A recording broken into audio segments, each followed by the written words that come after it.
And when I start with these, I start by just spraying them down with a little water. And this is what I refer to, and a lot of other people do too, but I refer to it as activating the paint. So it's taking these solid powder form things and it's allowing them to be a fluid medium. And I'm just going to sit that aside for a second and kind of let that water seep in and start to liquefy the paint a little bit. And while that's happening, I will take my larger wash brush and dip it in more water. So this is a wet brush. And I'm going to do a series of sort of dots, I think. Some kind of circular form. And I'm just going to, my intention here is really just to observe the paint doing what it wants to do and just try to be a more relaxed, more passive observer of my material. So to be really deliberate and focused and take my time. And what I'm doing is touching my wash brush to my page and holding it vertically. And to make a circle, I'm just pivoting it, spinning it around the central point. So it's harder for you to see, but what I wind up with is a clear, round spot of water with a kind of defined edge. Once I have that, I'm going to wet this brush, then take a little bit of this wet paint from my palette and touch it to the water. And if it doesn't really start to flow, I'm expecting to see it flowing around, and it doesn't seem to be doing that too much. So I'm not going to worry about that right now. I'm just going to take that as a cue to add more water on my next one of these if I want to see that flow more.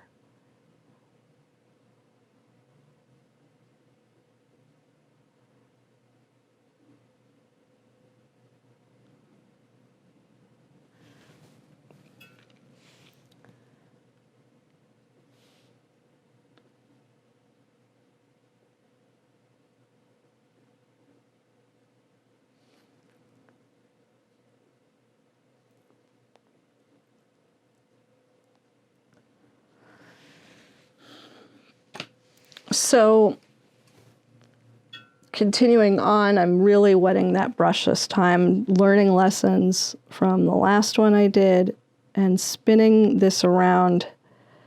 I do want a bit of puddling on my page, which is not something that you necessarily want that often when you paint in watercolor, but in this instance, you want a bit of puddling. Using a wet brush for this purpose, picking up some fluid paint. There we go. That's what I want to see, is more of that kind of fluid bleeding pattern.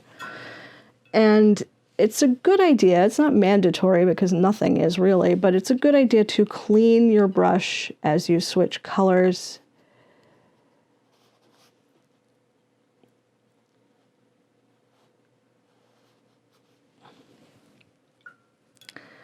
The reason that I have to kind of coax my paint around a little more than I'm used to is just because of the nature of this paper, the way that it absorbs. That's fine.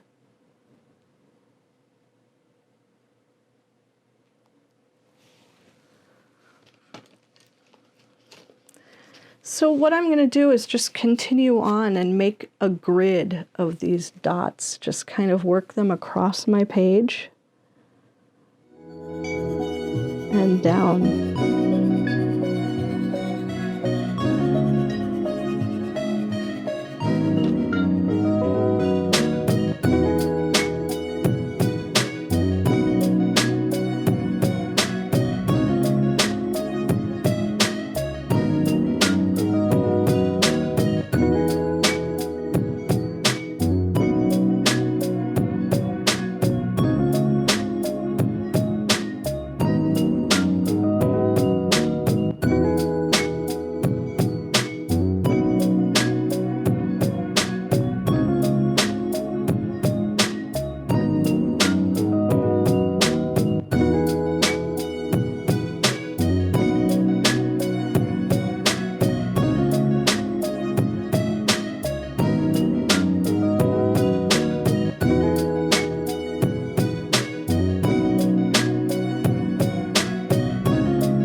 I find that sometimes people tend to ignore earth colors, and it's nice to sometimes incorporate some of those, and grays and different types of neutrals. I'm always an advocate for those. And you can do this having a color scheme in mind, or you can do this just using your favorite colors, or you can do this trying different things and trying to use colors you wouldn't use and trying to use all of your colors. There's a lot of different strategies that you can use for picking colors, or using no strategy at all, which is kind of, I think I'm kind of doing the no strategy at all approach to this.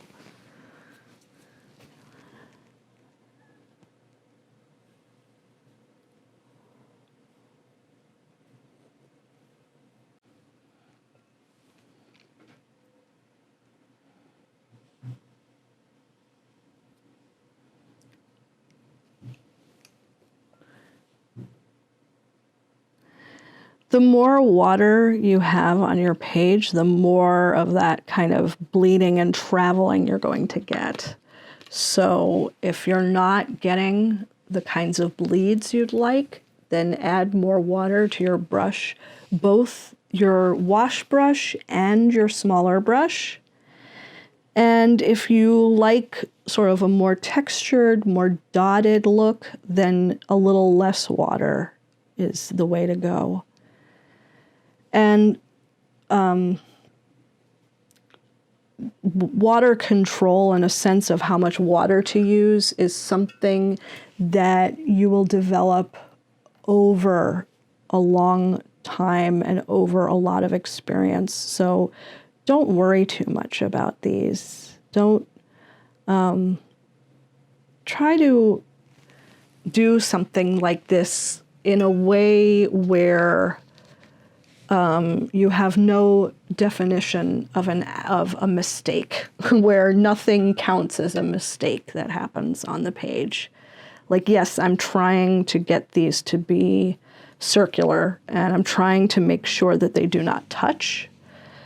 But other than that, if they do wind up touching, it's not a major problem. If I go outside the established kind of intent that I have, I'm not going to worry about it. It's just the piece is not that important in terms of its results to me. It's more about whether I'm enjoying the process or not.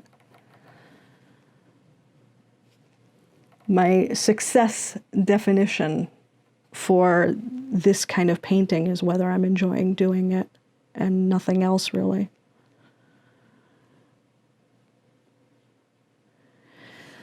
Let me show you what happens if two of these touch, just so you're aware. So let's say I have, I'll make one of these. Let's say, okay, I'm going to make a circle. And this is nice and puddly on my page. And I'm going to say I want this one to be yellow primarily, and orange, and pink, just all sort of these nice warm colors mixed together. Okay, so let's say I make a circle that touches this, that accidentally butts up against it. So I'm just going to let the corner of this circle come in contact with that. Look at how I start to get bleed between the two of those. So that can be really interesting, right? Like, I could just let this do its thing and not do much of anything to this if I wanted. So I'm just going to put maybe some gray into this and experiment with some of the grays that I have on my palette.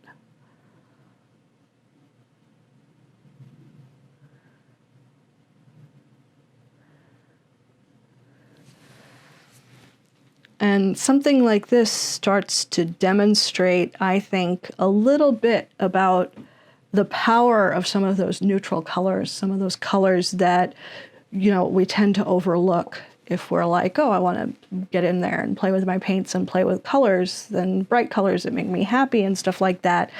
I find that bright colors that make me happy are often highlighted really beautifully by some of these more subdued colors that we tend to overlook and not think about.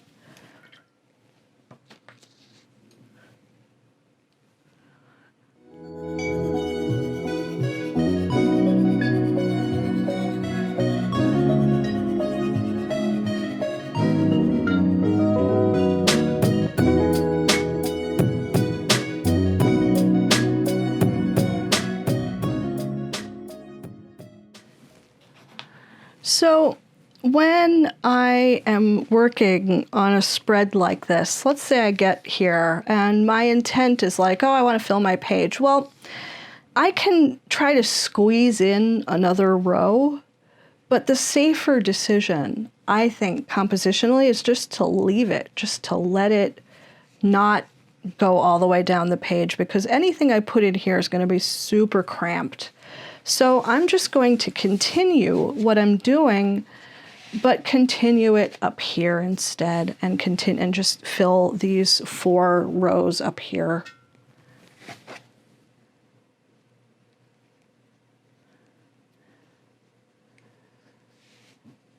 Composition can have some really sophisticated, elaborate rules, but sometimes it's just really simple little observations that make a composition work. And sometimes it's just the least little amount of stepping back and looking at everything and thinking about it just from a design perspective, just for a second, really pays off. It doesn't have to be complicated. It doesn't have to take a lot of effort or a lot of training.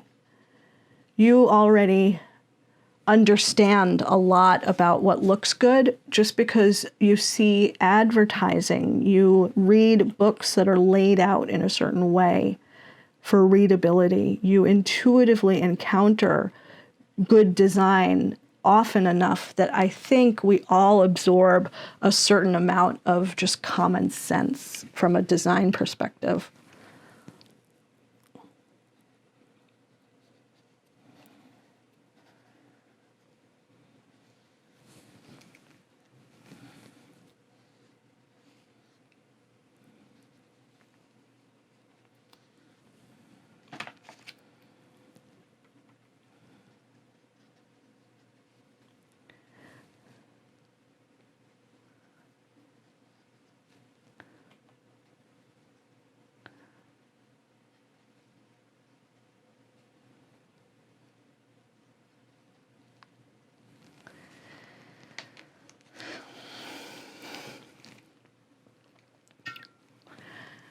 Oops, that is a problem. So ordinarily, something like that is not a problem at all, but I have to wait for that to dry now before I can really continue. Somewhat wait for that to dry.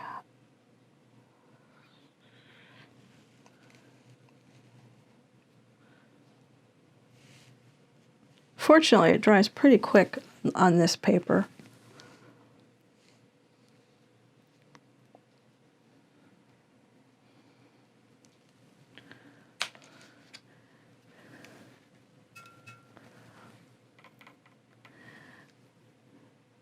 One of the things I really love watching is just the way that the paint sort of fans out into the water from the middle when I do this.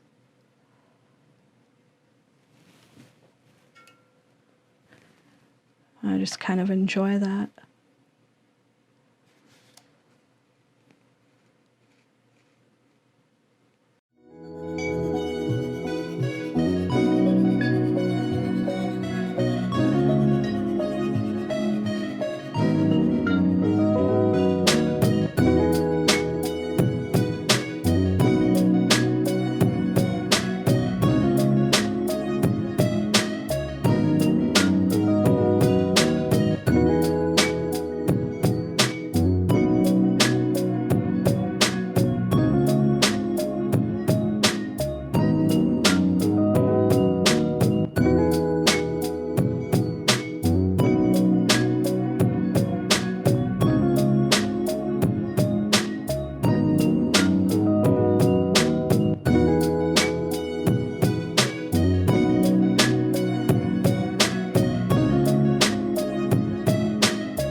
There's a lot of different ways that you can handle this too. You could do something a little more structured, right?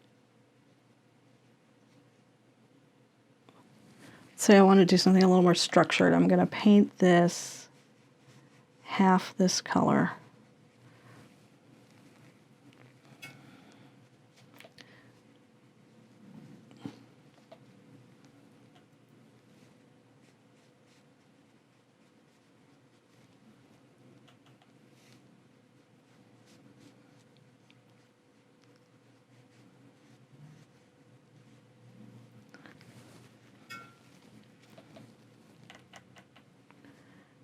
Half this color.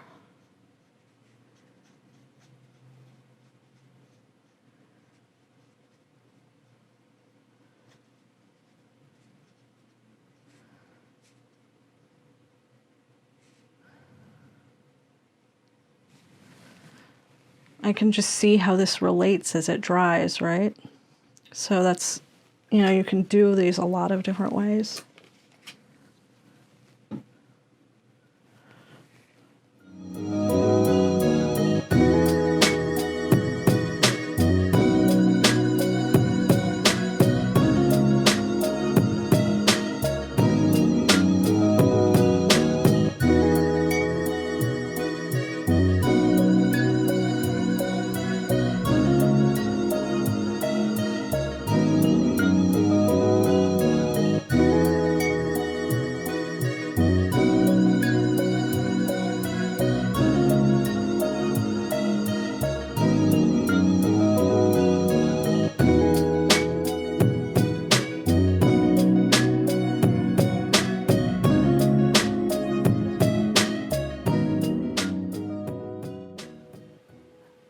All right, so we're going to let this dry now, and then we're going to move on and do another step or two to these. And hopefully you've enjoyed making these and just seeing what your paint does as much as I have.